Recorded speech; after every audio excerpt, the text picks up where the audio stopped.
Good morning. I'm Vimala and it's May 31st. We're definitely going into summer. Um, I hope you had an enjoyable long weekend with the Memorial Day holiday in there. And maybe you're on vacation this week or just getting back into your regular work schedule. So glad you're here. I think it works well sometimes to switch around. So let's meditate. Let's sit together first. And then I will read more from this wonderful book, Becoming Your Own Therapist, which is actually a combination. It's Becoming Your Own Therapist and Make Your Mind an Ocean that have been put together in this single book called Becoming Your Own Therapist. It's the expanded edition, and that's why it includes make your mind an ocean. So we can read, if I can find my place. We'll start with practice, and then I can, oh, there it is. Okay. We're starting today with everything comes from your mind, the mind. So let's sit, and then we'll be in a beautiful position to have a relaxed body, and you can just let yourself listen as a meditation itself. So close your eyes if you're comfortable and if you're able to do that, and just begin by relaxing the body. Let's start with a few deep breaths in and out. Just breathe in and breathe out. Make these really big, deep breaths. This is not the breath we use when we meditate. We just let that be our natural breath. But it can really help you settle and become more grounded when you begin with just a few deep breaths in and out.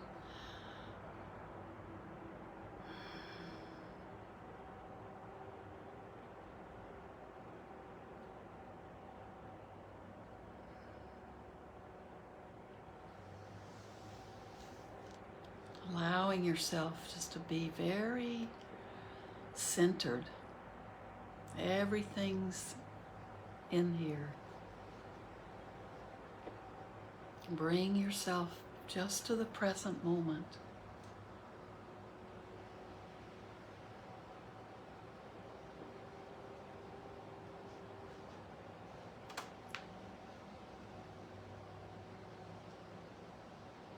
You can roll your shoulders back so your chest is open. That makes breathing easier and gives you the ability to have a deeper breath with your natural breath.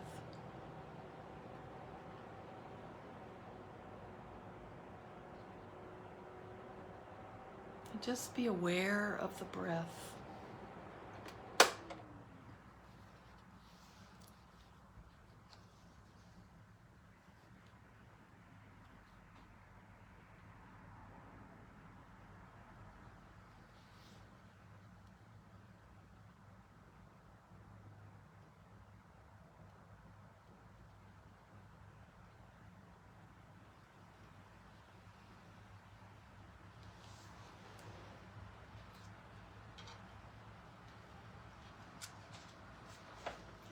Let's do again Jack Cornfield's meditation on gratitude and joy. I think it's such a lovely meditation, and gratitude and joy are both antidotes for other difficult emotions, and also and antidotes for the hindrances.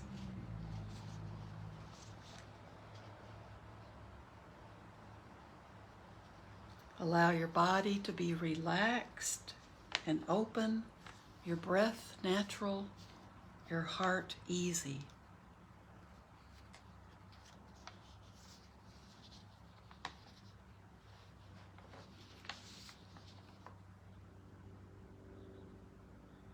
Begin the practice of gratitude by feeling how year after year you have cared for your own life.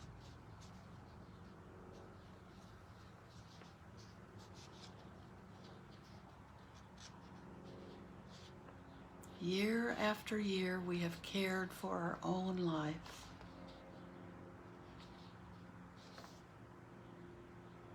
Now let yourself begin to acknowledge all that has happened, all that has supported you in this care. May your happiness increase. May you not be separated from great happiness. May your good fortune and the causes for your joy and happiness increase. Sense the sympathetic joy and caring in each phrase. When you feel some degree of natural gratitude for the happiness of this loved one, extend this practice to another person you care about. Recite the same simple phrases that express your heart's intention.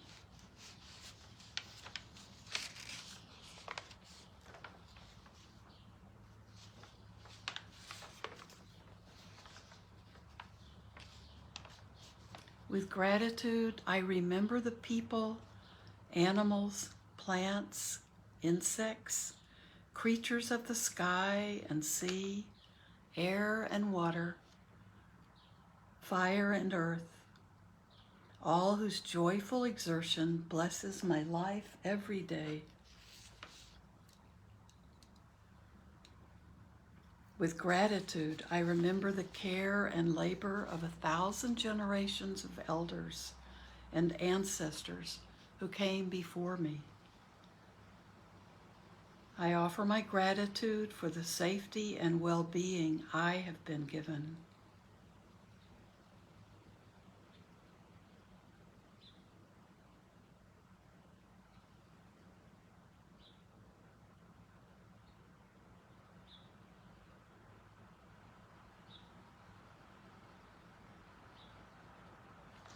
I offer my gratitude for the blessing of this earth I have been given.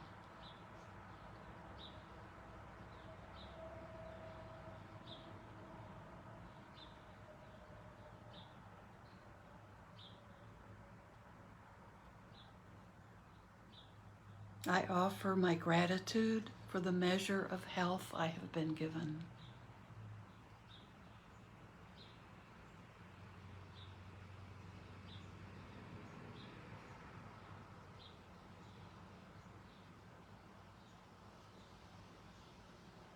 I offer my gratitude for the family and friends I have been given.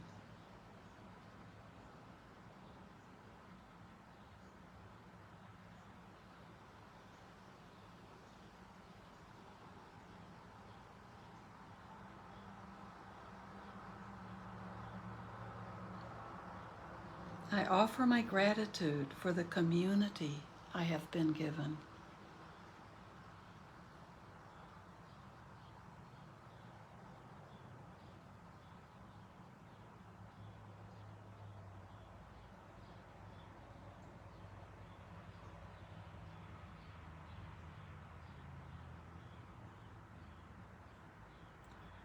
I offer my gratitude for the teaching and lessons I have been given.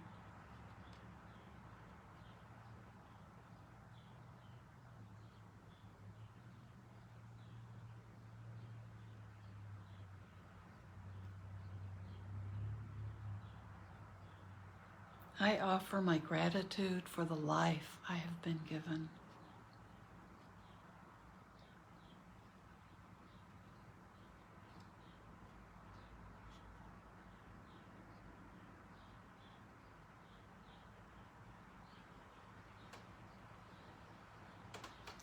Just as we are grateful for our blessings, so we can be grateful for the blessings of others.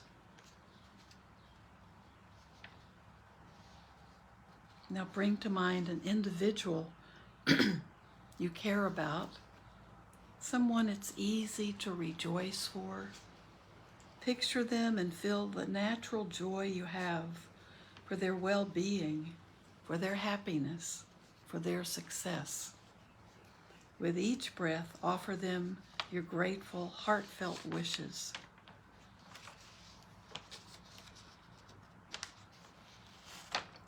May your happiness increase. May you not be separated from great happiness. May your good fortune and the causes for your joy and happiness increase.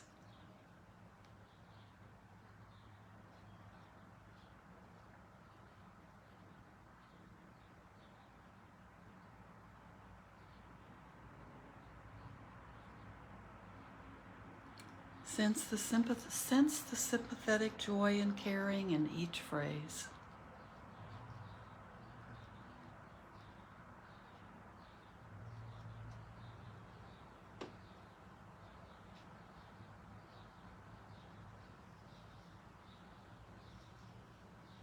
Now include neutral people, people you haven't really gotten to know, maybe someone you've just watched or seen in your neighborhood. Send these same thoughts of empathetic joy, appreciative joy, and gratitude. May your happiness increase. May you not be separated from great happiness. May your good fortune and the causes for your joy and happiness increase.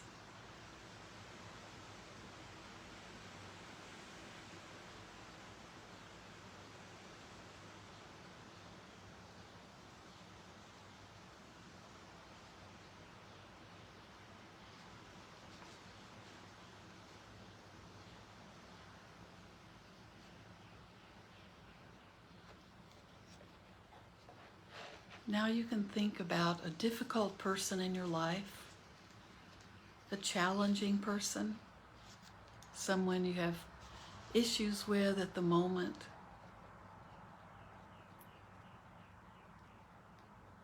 Send this same sense of gratitude and a desire for joy in their life. May my difficult person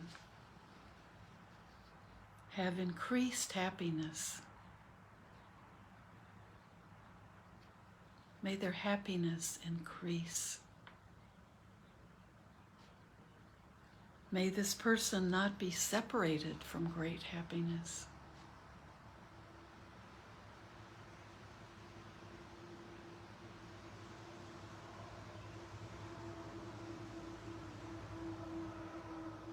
And may my difficult person's good fortune and the causes for their joy and happiness only increase.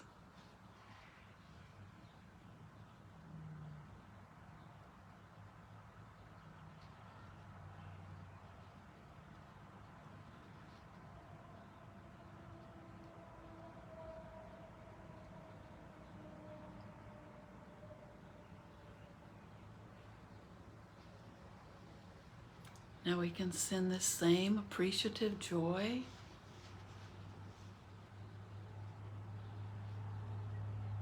and gratitude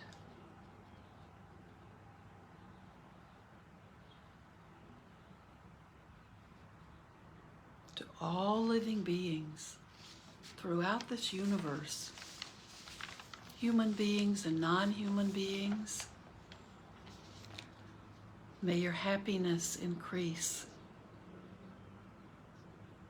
May all living beings not be separated from great happiness.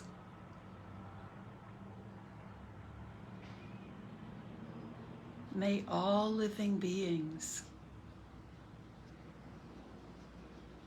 have good fortune and the causes for joy and happiness increase.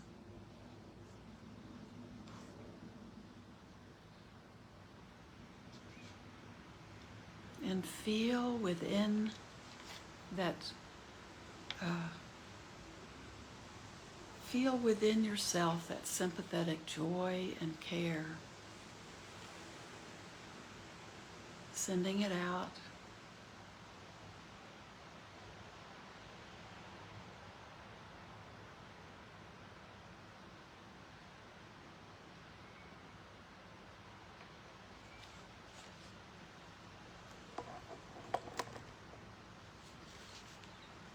As we continue with our day, may everything we do and think and say be done not only for our own benefit, but for the benefit of all beings everywhere.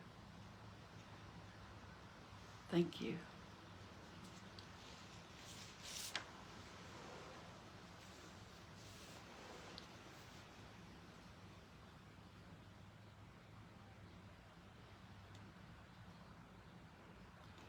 Now let's go back to the book. It feels good, doesn't it, to just feel the greater connection to everything if we're able to send out gratitude and that sense of wanting their happiness, wanting their joy and happiness as much as we want joy and happiness for ourselves. So, we're getting close to the end of the book. I think we just have a few short chapters. This is Everything Comes from the Mind. Buddhism can be understood on many different levels. People who actualize the Buddhist path do so gradually, just as you pass slowly through school and university, graduating from one year to the next. So do Buddhist practitioners proceed step by step along the path to enlightenment. In Buddhism, however, we're talking about different levels of mind. Here, higher and lower refer to spiritual practice. In the West, there's a tendency to consider Buddhism as a religion in the Western sense of the term. This is a misconception. Buddhism is completely open. We can talk about anything. Buddhism has its doctrine and philosophy, but it also encourages scientific experimentation, both inner and outer. Don't think of Buddhism as some kind of narrow, closed-minded belief system. It just isn't. Buddhist doctrine is not a historical fabrication derived through imagination and mental speculation, but an accurate psychological explanation of the actual nature of the mind. When you look at the outside world, you have a very strong impression of its substantiality. You probably don't realize that the strong impression is merely your own mind's interpretation of what it sees. You think that the strong, solid reality really exists outside, and perhaps when you look within, you feel empty. This is also a misconception. The strong impression that the world appears to truly exist outside of you is actually projected by your own mind. Everything you experience, feelings, sensations, shapes, and colors, comes from your mind. Whether you get up one morning with a foggy mind and the world around you appears to be dark and foggy, or you awake with a clear mind and your world seems beautiful and light, understand that these different impressions are coming from your own mind, rather than from changes in the external environment. Instead of misinterpreting whatever you experience in life through wrong conceptions, realize that it's not outer reality, but only mind. For example, when everybody in this auditorium looks at a single object, me, Lama Yeshe, each of you has a distinctly different experience, even though simultaneously You are all looking at the one thing. These different experiences don't come from me. They come from your own minds. Perhaps you're thinking, oh, how can he say that? We all see the same face, the same body, the same clothes. But that's just a superficial interpretation. Check deeper. You'll see that the way you perceive me, the way you feel, is individual. And that at that level, you're all different. These various perceptions do not come from me, but from your own minds. That's the point I'm making. Then the thought might arise, oh, he's just a lama. All he knows about is mind. He doesn't know about powerful scientific advances like satellites and other sophisticated technology. There's no way you can say that those things come from mind. But you check up. When I say satellite, you have a mental object, you have a mental image of the object that you've been told is a satellite. When the first satellite was made, its inventor said, I've made this thing that orbits around the Earth. It's called a satellite. Then when everybody else saw it, they thought, that's a satellite. But satellite is just a name, isn't it? Before the inventor of the satellite actually made it, he speculated and visualized it in his mind. On the basis of this image, he acted to materialize his creation. Then he told everyone, this is a satellite. So everyone thought, wow, a satellite, how beautiful, how wonderful. This shows how ridiculous we are. People give things names and we grasp at the name, believing it to be the real thing. It's the same thing no matter what colors and forms we grasp at. You check up. Check up on him, I guess.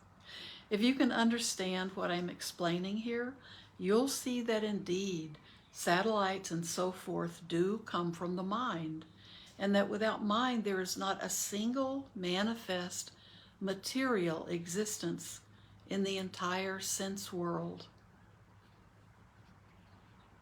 What exists without mind? Look at all the stuff you find in supermarkets. So many names, so many foods, so many different things first. People made it all up. This name, that name, this. So then this, that, this, and this all appear to you. If all these thousands of supermarket items, as well as jets, rockets, and satellites are manifestations of mind, then what does not come from the mind?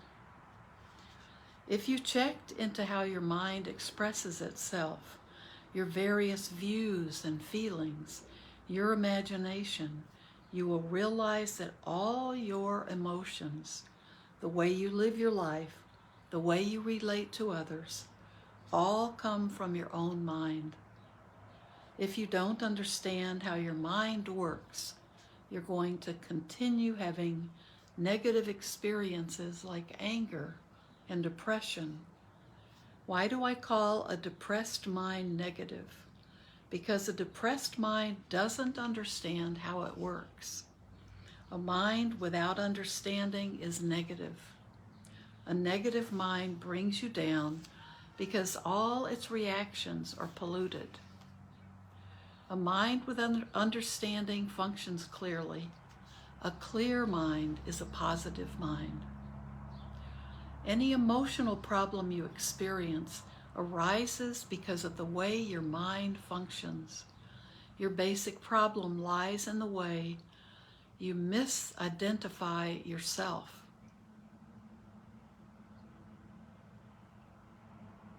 Your basic problem lies in the way you misidentify yourself.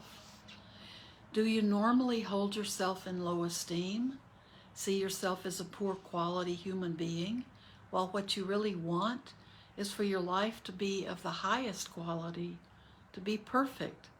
You don't want to be a poor quality human being, do you?